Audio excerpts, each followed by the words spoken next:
Hey guys, I'm Josey Sandy.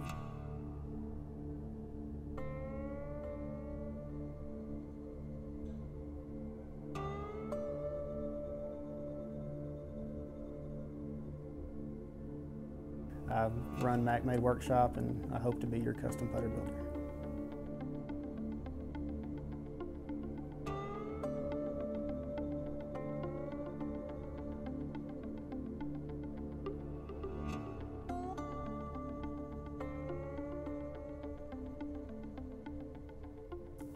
I got into golf when I was about 9 or 10 years old.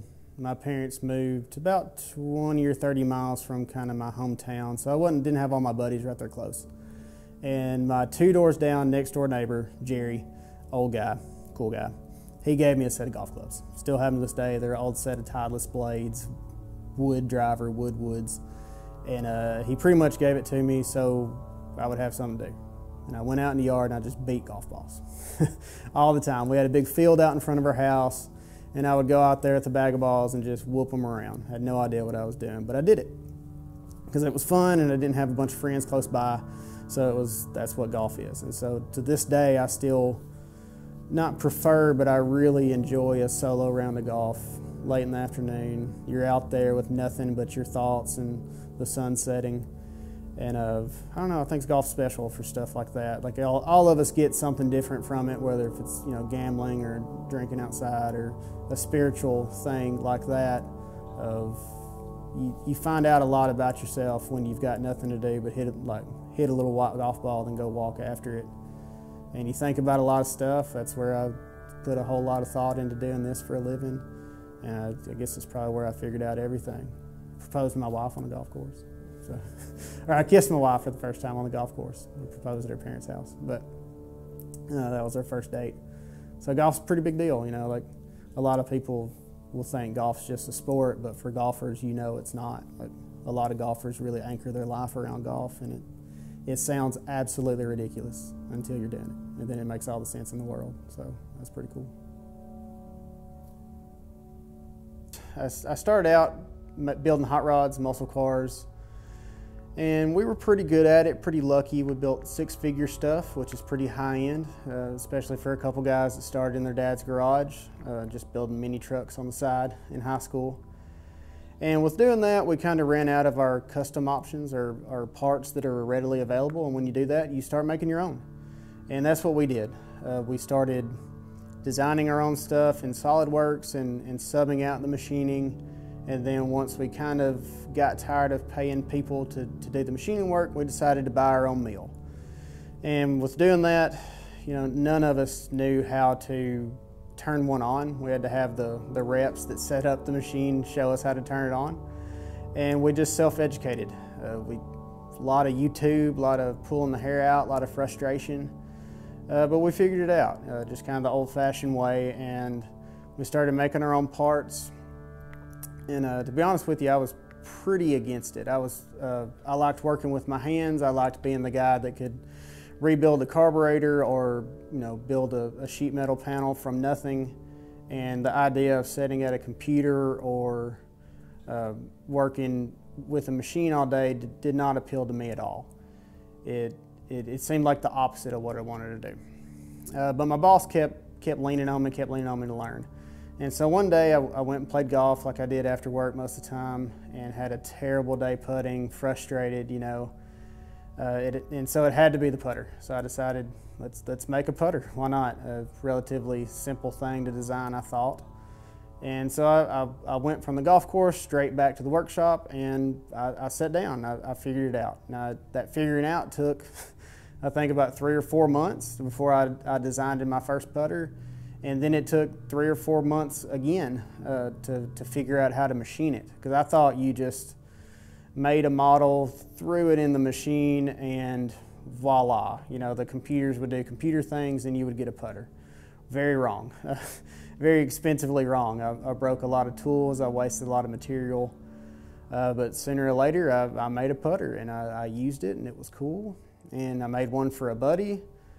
Posted a picture of it on Instagram, I think, and then just a stranger asked me to build one, and 2 turned into 4, 4 turned into 8, and now I don't have to go to work anymore. So that's pretty cool. Mack Made's a family name. That's my middle name. It's Josey Mack Sandy. And so I knew if whatever I made, I wanted to put my name on it and take a lot of pride in it. And from day one, I knew I would never make two putters the same, so no two of my putters are ever the same. Every one of them has their individual serial number, so I keep a record of it. I can trace it back. And I guess what makes me different from especially most putters that people know about is I do one at a time. I am very much a single operation job. I do one putter at a time, like you saw that today. Whereas other mass manufacturers, they do 100 putters at a time, 1,000 putters at a time. And that's just what they have to do to make the numbers make sense. Not one's better than the other, but what I can do is very much so a tailored suit. It's not something you buy off the rack. You name the weight you want it to be, the face mill, the shape, the finish. We need custom stuff. You design a putter, I make it. Just like if we're hanging out in the shop, like we are today. You just kind of tell me what you want, and I show you what it'll look like, and then I make it. It's a very collaborative thing.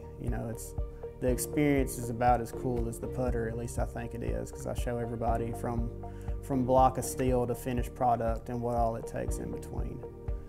I like that. That's what keeps me entertained. I have zero ambitions of being a mass manufacturer or having a big store name brand and making 1 million of these. I really like to build one putter at a time, one story at a time, for one customer at a time, and make it something special. That's what keeps me interested every day and makes it fun. So. Definitely got all of this from my granddad. His shop's on the wall behind me. And that was my daycare.